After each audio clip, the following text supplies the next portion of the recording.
Welcome to the Priggya Arora Show, where we discuss law, innovation, and entrepreneurship with people who have been there and done that.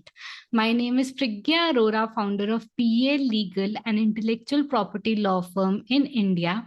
And today we have Mr. Warren Tuttle with us. He is a specialist in the field of open innovation, and we'll dive in a conversation with him. Welcome, Warren, on the show. I'm so excited to meet you.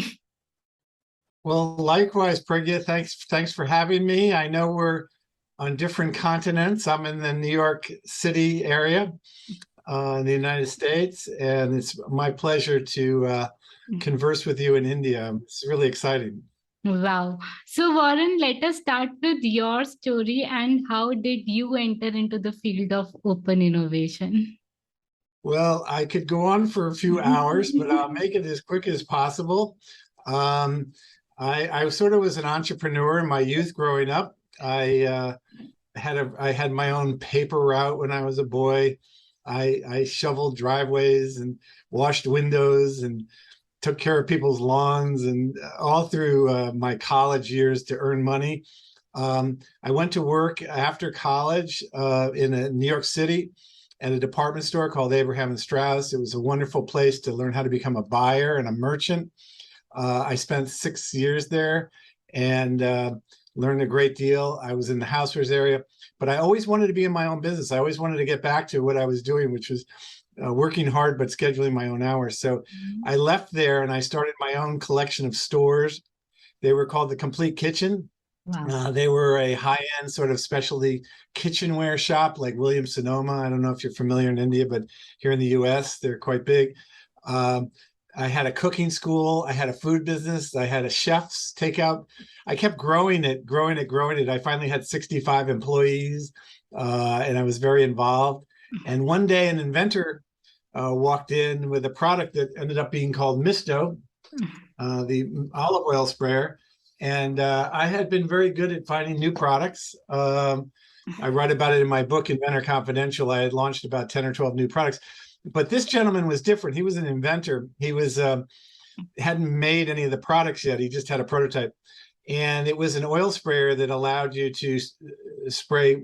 Oil has very heavy viscosity, olive oil. And so this was a patented product that solved that problem. And that, I don't know in India what you have, but in here in America, we have a product called PAM, P-A-M. It's a very big oil spray. Yeah. But it uses a propane gas to fire it. When you're done, you have to throw the can away, so it goes in the landfill, and it's there's preservatives in it. And also, this was all natural, reusable, and Misto was a big hit. We went on to sell millions, and it changed my life. And so then I decided to sell all my stores and get into the business of helping inventors. This is about 25 years ago. Wow. And ever since, I've been getting involved with companies, running open innovation programs, working with inventors as the president of the largest nonprofit inventor group in the US, the United Inventors Association, serving on many government panels and writing a book. But otherwise I've licensed over 125 products, which have generated, between things I've sold, over $1 billion in sales. So it's been a fun, active life.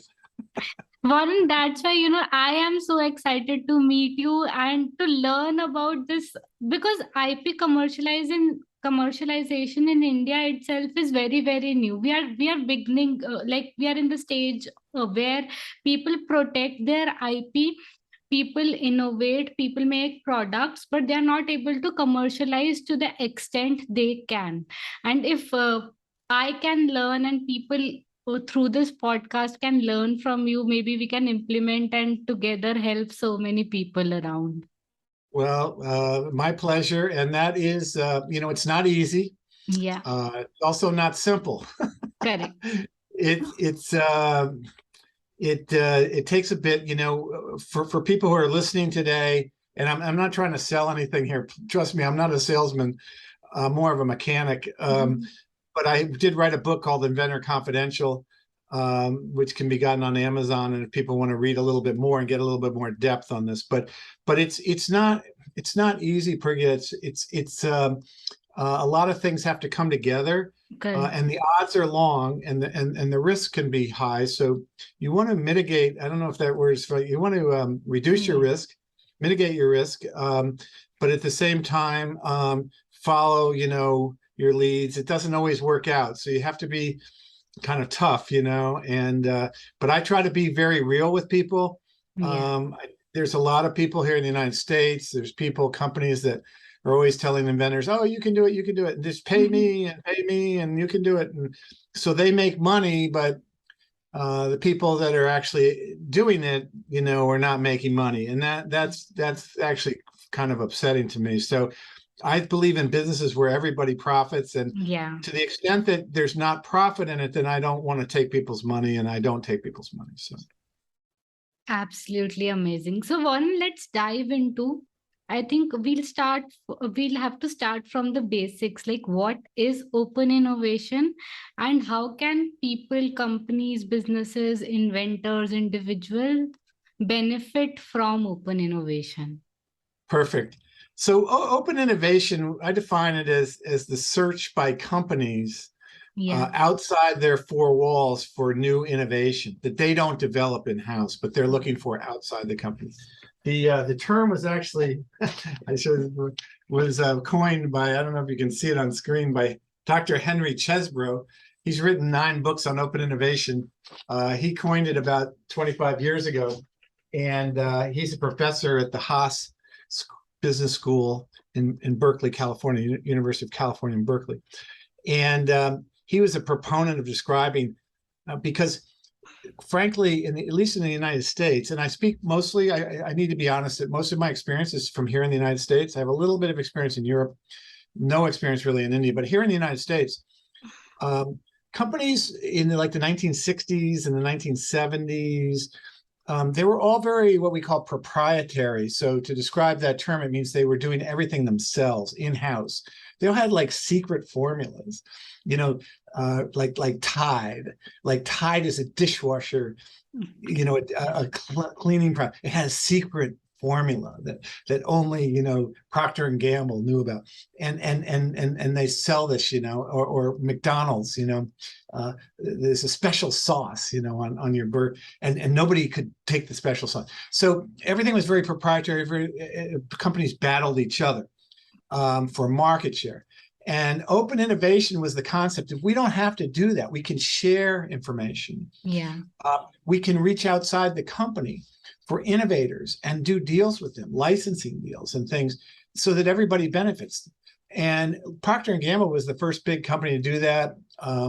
That was a book written by a guy named A.G. Lafley was the chairman, and he used sort of the principles that Henry Chesbrough, wrote about and proselytized, and they ended up at Procter and Gamble being quite successful going outside the company. And suddenly, almost 50% of their new products were from inventors and innovators around the world from outside the company. So then other companies like Lever Brothers followed them, and then more companies got in the open innovation space.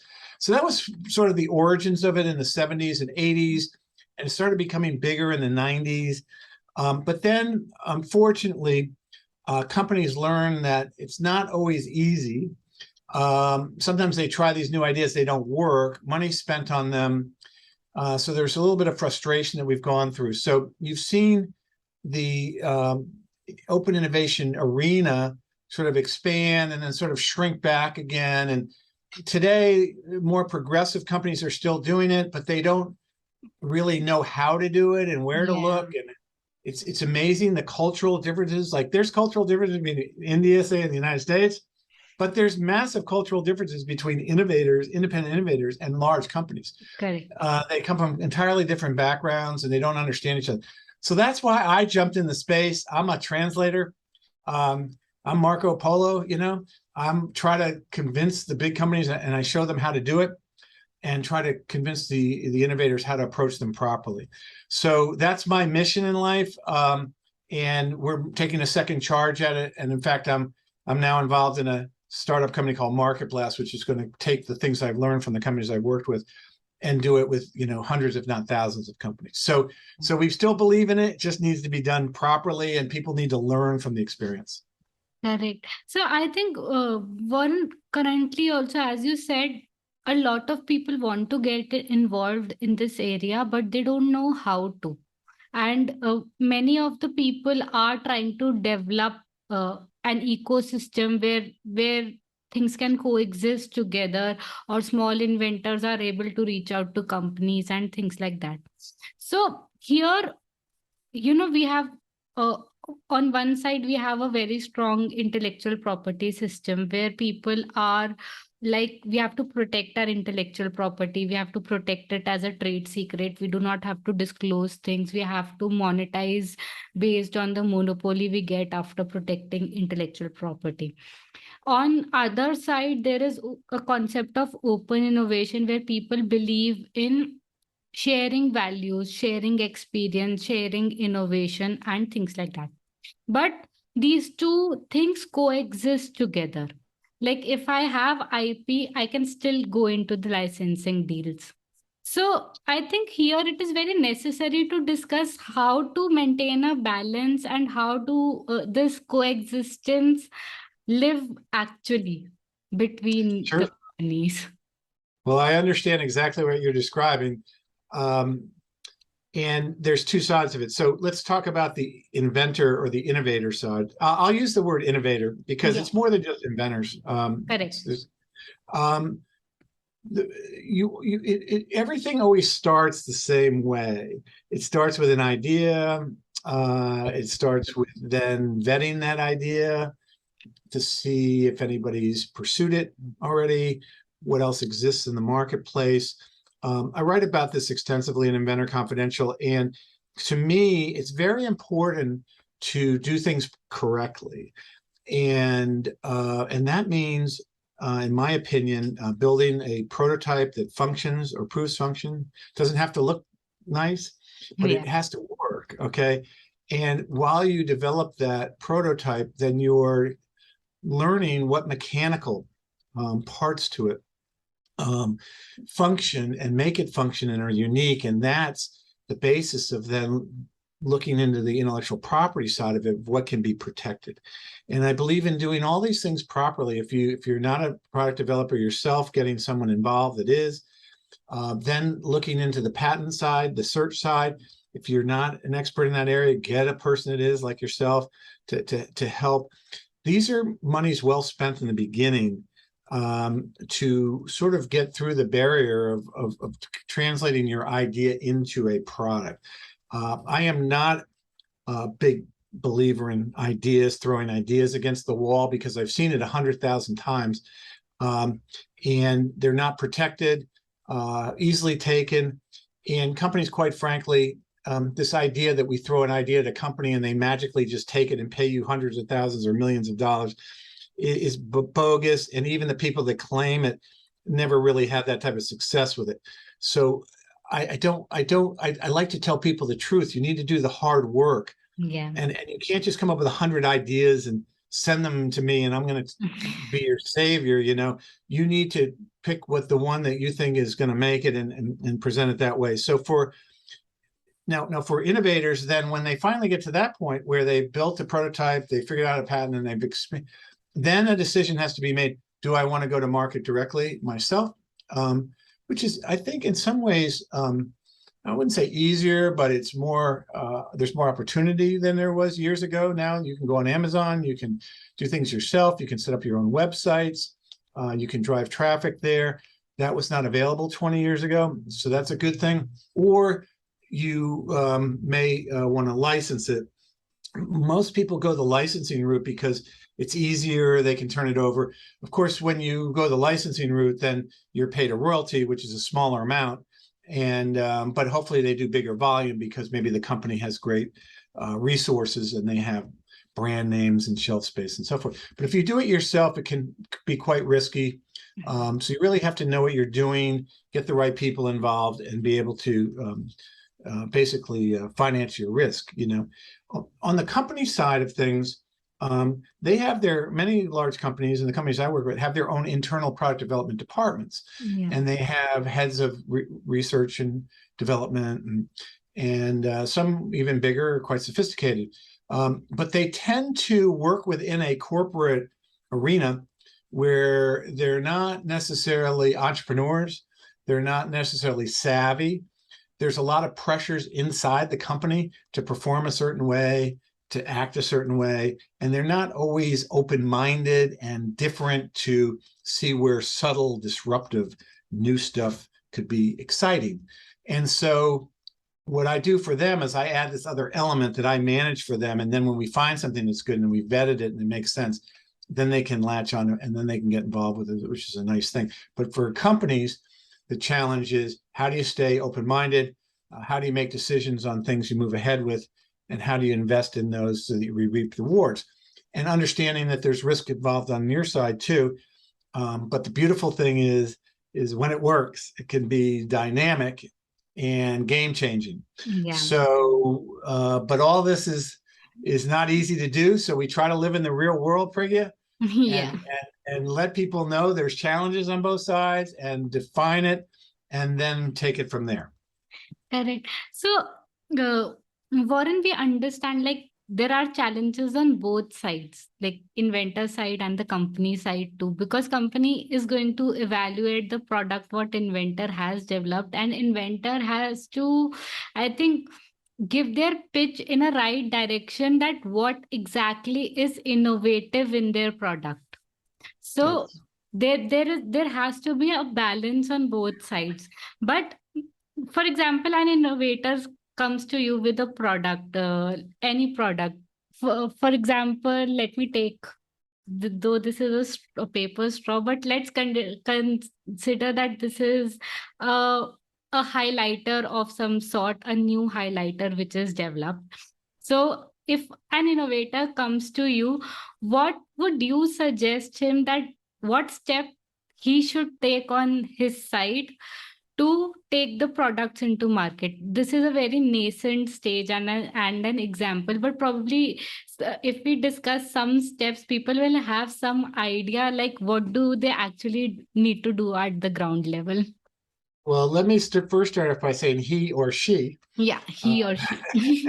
And that's something that I'm very involved with here in America, is getting more people involved, minorities, women, Yeah. rural folks. We're only operating our innovation ecosystem here at about 25% efficiency in America. And so it's a big part of my life, and to try to turn that over. But if that's a new highlighter, the innovator needs to rationally, the term rational, needs to realistically and appropriately determine what's unique and different about it. What's the value add in the product? Does it do something that other products don't do? Does it make life easier? Can it be made much less expensively? I mean, but these things need to be significant. A 10% savings in cost is not going to get anyone excited. It needs to be, 50% cheaper, or it needs to add.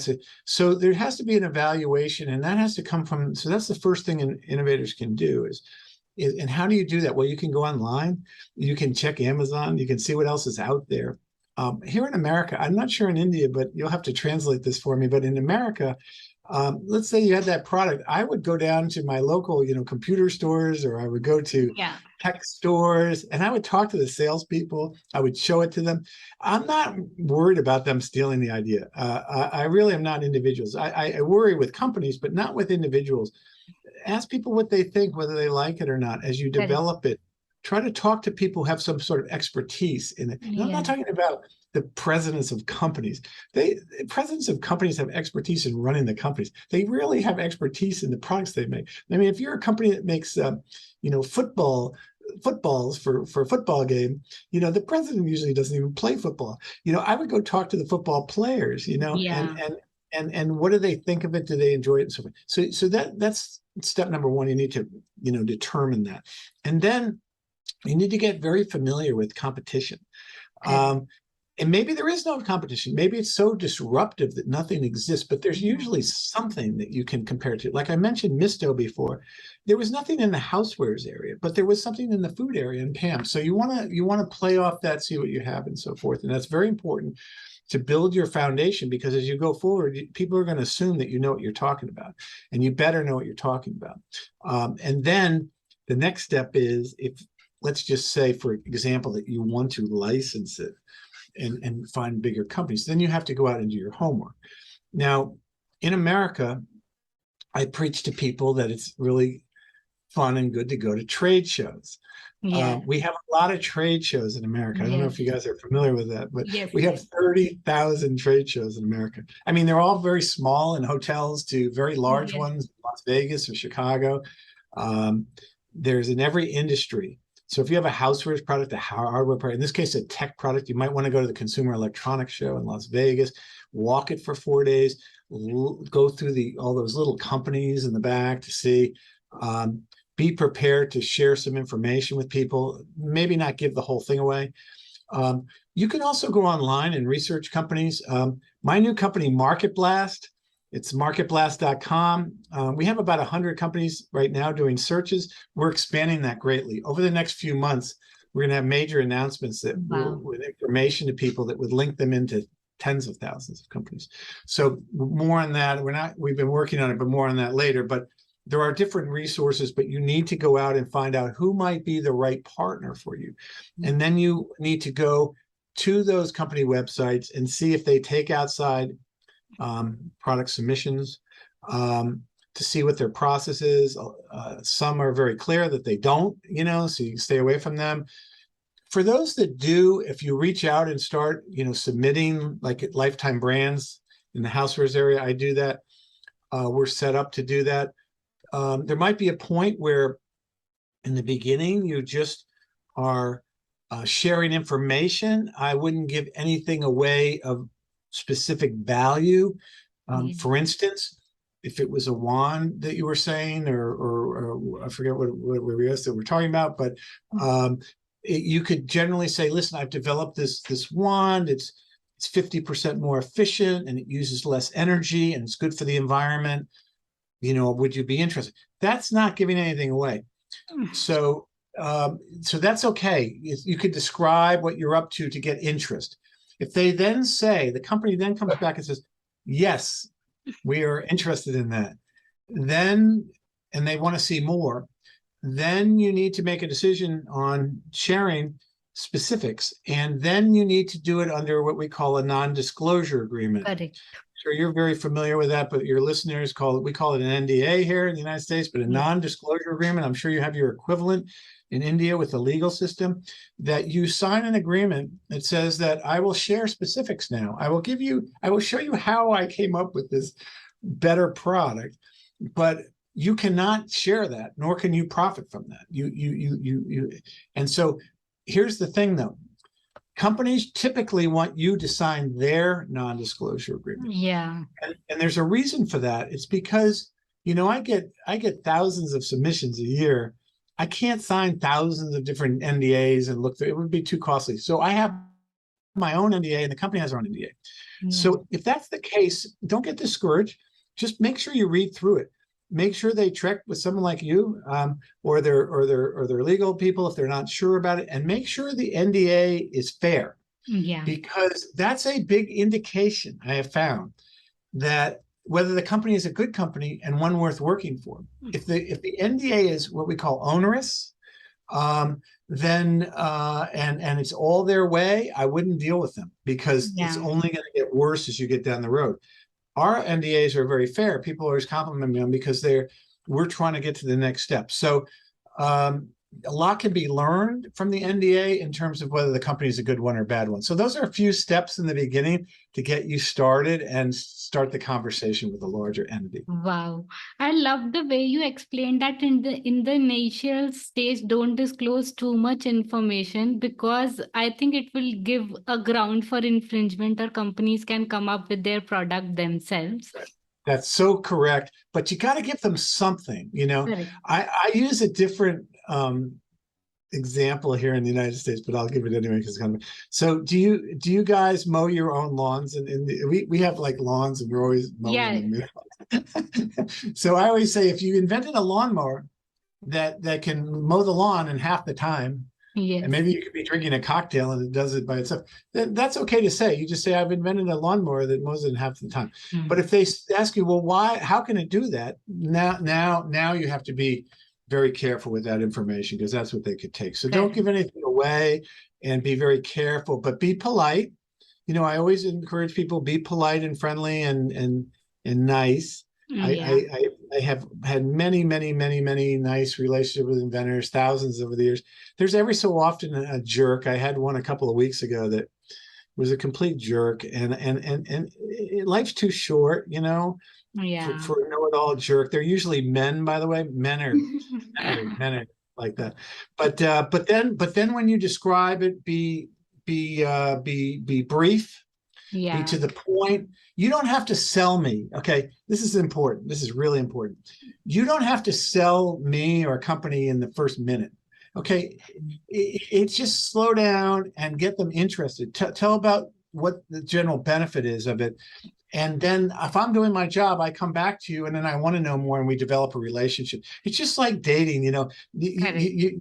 you're not trying to make this sale, and you're not getting married in the first minute here. You just get to know each other a little bit better. And I urge people to be polite and keep the process going, to keep their options open. Wow. I love the chronology you gave. It's like dating. The first, get to know who the buyer is and Yeah, to whom you are selling. yeah, And also, what I got from this conversation is we can disclose the use, what use or what utility or what cost benefit our product, benefit or advantages of our product, but not the technology part of product, not the how our invention is going to work, how our innovation is going to work, or how our product is going to actually work. that's right. When you get to that second date, Correct. before you do anything more, Mhm. make sure you have a NDA. non-disclosure agreement in place. Absolutely. So, Warren, again, IP in itself is a costly process. Then innovation, open innovation, licensing deals, everything is a costly process. How do you suggest that innovators should go from the point of view of expenses, their commercial viability, and things like that? It's a great question, and it's always, it's funny, the coaches in America, the inventor coaches who, Yeah. they say, just throw an idea out there. You don't have to spend any money. Yeah. And so I understand that, philosophically, but it doesn't work. Okay, Yeah. because when you send me an idea, the first thing I ask you, have you prototyped it? Have you patented it? These are questions and even if I think the product's good, it's the next thing that's going to be required. So you have to make a decision on it at some point. So it's difficult to get started. But here's what I would say. Here's where I think the specifics are. Developing a working prototype is important. So if you're serious, if it's just a game to you and you're just an idea person, you're throwing it, you're not an inventor. Okay. So if you're an inventor, you build a prototype that works. The money that you spend on that is well spent. And I would say that, sometimes it costs you a few $100s. Sometimes you can build it yourself. But maybe it'll cost you a few $1,000s. That's possible. But you have to make the determination on that. But it's money well spent if you're really serious about this. Now, you may find along the way that you couldn't build what you thought you could, and now that's up a couple of $1,000s is wasted in some ways, but it's not really. It prevented you from wasting a lot of more money down the road. Okay. Yeah.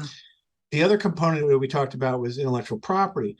There are ways of filing provisional patents. Um, they're less expensive. I always encourage people to get legal counsel. But if you've been through it many times, you might file a provisional on your own. Now, if provisional only buys you 12 months, America is now tied in the rest of the world's patent system, and so there is you get a preferred space in that. But when it comes to converting to a non-provisional patent and getting serious, what I call a big boy patent, it costs money. And again, you have to make a determination, but these are monies that are spent. So suddenly you could go from a few $100s to a few thousands to, before you know it, $5,000 to $10,000. That's pretty much where I put the cap on it, though. Do not go out and make up 1,000 units, okay, and spend $25,000 doing that. Do not, there's a whole bunch of things. You might go to a trade show and visit. I could tell you how to spend your first 5,000 to 10,000 if you're serious, but you do it in stages and you get positive feedback as you go along, or you bail out. And this helps you if you really are onto something serious. Now, if you want to just take an idea and throw it against the wall, that's fine. But I think that what you're going to find is the odds are long. And God forbid, if you ever found something, the people are not going to pay you full value for your idea. It's just never going to happen. So that's there's a little bit of risk, here. And so you have to mitigate that risk by doing stuff in stages and staying rationally aware of what how it's going. Beautifully explained. We don't have to spend a lot of chunk altogether. We can spend it in stages. For example, as you explained, that we can go to provisional patent, wait for 12 years, see how market is reacting to our product, how our potential customers are reacting to our product, and then take a decision of non-provisional, then take a decision of licensing and things like that. That's exactly right. And I've done a lot of deals based upon provisional patents. And because of me, because I spent a lot of time setting up these programs, we prefer that the innovator owns the patent. Yeah. A lot of people say, "Oh, I'll send you an idea. You patent it, and you own the patent." Okay, this is what they think. This doesn't work. I mean, I'm not saying it never works, but the odds are very, very long with that. We prefer that you own the patent as the innovator, so that we ask you then that if we like it and it's a provisional patent, then before we sign the agreement, we ask that you convert it to a non-provisional, and then you assign it to the company. Now, we typically pay in advance, $5,000, so that you could use that advance to convert it, and then it becomes your property. You own it, and you have the rights to it. And that's the way we prefer, the companies that I work with prefer to do things. Wow, awesome. So as we are moving to the stages, like we discussed, like we can protect using the NDA. Then we discussed about the cost benefit analysis part of it. And now let's move to infringement, because we are going for so many licensing deals and we are trying to share our technology. There is a high risk of infringement. So one thing that we discussed is an NDA. Are there other things that we can keep in mind while entering into licensing deals, disclosing our innovation, or anything that we can do for protecting ourselves from things like patent trolls, patent ticketing? Because especially in technology areas like softwares and high-end technology areas, patent trolls have also become a practice. Like, okay, we have developed something in electronics, we are going to send you a legal notice. So yeah, well, listen, your first step, as you described, is your relationship with the company that you want to license with, and we talked about non-disclosure agreements. The benefit in licensing to a larger company is that they can usually have the legal infrastructure and the clout and the power to fight. So if you license a product with Lifetime Brands, now the Lifetime Brands legal department is making sure that your patent is enforced. And that brings a lot more clout to the table in terms of they have brands, they have other ways of protecting the product, and they have their actual clout in the marketplace that enables them to not just call up someone who's infringing and say stop infringing, but to do something about it that you don't have as an individual. So that's one of the benefits to licensing to a bigger entity, and that's why you want to make sure you get the right partner, so that the right partner can help enforce the patents. Now, let's talk about patent trolls, one of my favorite subjects. The patent troll, I'm not saying it doesn't exist, it does, and maybe more in the tech area, but it's no bigger problem today than it was 100 years ago. I know that statistically. It affects about 17 to 18% of patents, which is what it did in the 1800s. Okay, but on the basis of that, the large tech companies in America have tried to rewrite the patent laws, and they were pretty successful with the American Innovation Act of 2012, which was put into place in 2013.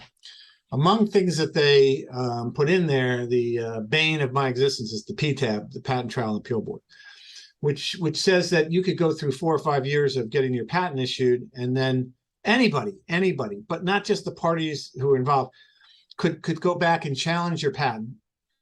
2/3 of the time that challenge is accepted by the patent office, and 84% of the time at least one major claim is put in there. And by the way, the only products or the only patents that are litigated that way, and I should say litigated is really something for the courts, but in America now you can go back to this PTAB kangaroo court at the U.S. Patent Office.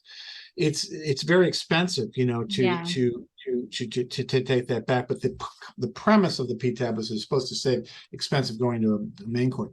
But the problem is anybody can bring it forth. It doesn't even have to be one of the parties.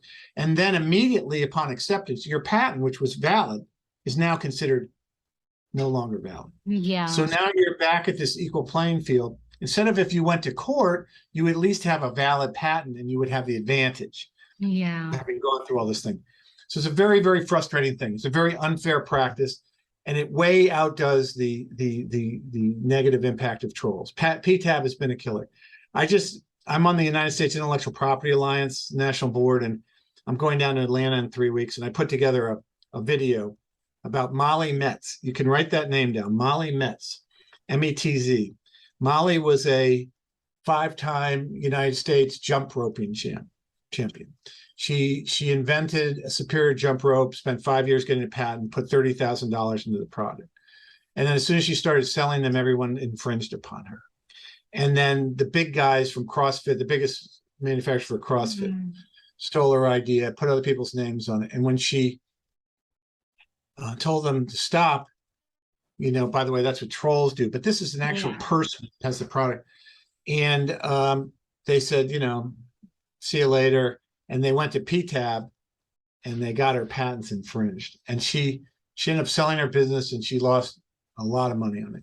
And it's a very heartwarming, it's tear-jerking. She's now all the way back to the United States Supreme Court fighting this. And I put together a movie that focuses on Molly. It's a 15-minute movie that we're showing to the entire board to show what's happening to independent inventors, because under the guise of patent trolls, they're using that as an excuse to go in and water down the patent system. Reminds me of Russia going into Ukraine. Yeah. Calling Zelensky a Nazi when he's Jewish, you know, and then this fake front and then going in militarily. I know it's not as bad, but I'm just saying, I'm trying to make an over-the-top example. Got it. It's not right. It's not right. So when you bring up patent trolls, I don't want to say there is no issue with patent trolls, because there is, but their solution to it has been very, very onerous to independent inventors, and something we're fighting for here in the United States to make sure that we don't lose our edge at innovation, because at the end of the day, we want people to take risks. We want them to invest their time and money, and we want new things. It's what America is all about. It's our lifeblood. If we lose this, it's not going to be a good thing. Yeah. And I totally agree with you, because I have been also researching in this field since quite a time. Like, I've been reading cases of patent trolls and things like that.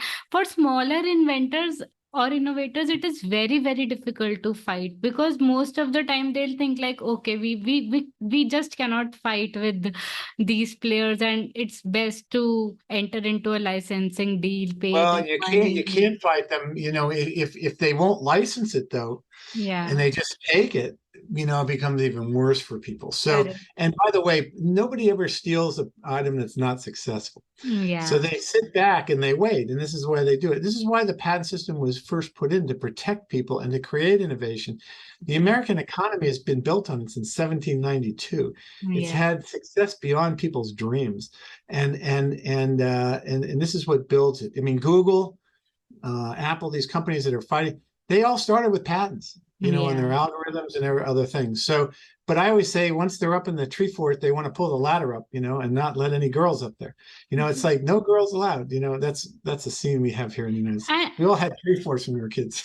yeah, and Warren, again, like to mention, I have seen cases where not only patent trolls are doing these practices, but there are bigger companies also which are doing this with smaller inventors, and sometimes it is very difficult. Once I should not say this, but I also entered into a fight with another attorney because they had a big client and we were a small client and they were Yeah. infringing our trademarks, but they were like, okay, we are ready to go to the Supreme Court, but our people, they cannot spend so much money to get enter into different stages, and then it's a kind of situation which is very difficult for everybody to handle. Well, then what they should do is convince you that they have a good case, and you take it on contingency, Yeah. and then but if you win in the India Supreme Court, then you get 50% of the reward or something like that. So it makes it worth your while. So So uh, you can make a unfortunately, determination un- whether it's worthwhile. But that's what I do try to encourage inventors here, that correct. if you can get someone to a big law firm to take it for you on contingency and fight it, but then you're going to have to give up a big part of the reward. So, Warren, unfortunately, in India, we cannot take cases based on contingency. We are Oh, barred by law. what's the So, matter? Wow. yeah, so we can do only fixed fee Is costing. that like an English? Is that from the English system or something? Yeah, that's Yes, yes. horrible. We practice common law, so that is not allowed. Oh, So it's like either we pay from our pocket, and it's very hard to, see, that favors big rich people and corporations, correct. which is too bad. So, and I know you have a different societal structure, but Mhm. America is supposed to be about the little guy and allowing Yeah. freedom. Anybody can grow up to be whatever they want. It doesn't happen that way, but it's our premise. So we do have our system of laws based on the English, but we have significant differences. We also don't have a loser pay system here in Yeah. England. The loser in a court trial pays, which even scares smaller people even more. So maybe it's a little fairer here in the United States. So maybe it'll be an American company that rips you off, and then you can sue them here. So we have an interesting law which is, we can get injunctions against threats. So that is very useful when it Okay. comes to patent trolls. Like if a patent troll is sending me a notice, I can just go to the court and take an injunction against those threats. So Yeah. that Yeah. is very, very useful. So we have had cases, I have personally dealt with those cases where we have Good. filed a case of groundless threats against people Right. who do Good. these Yeah. practices. We don't have injunctions or something that have left our vocabulary here, and it's kind of a mess. I've been too involved in this. I'm not an attorney myself, but I understand all the issues, so it's Yeah. fun. But yeah, yeah. Well, I'm glad you're busy.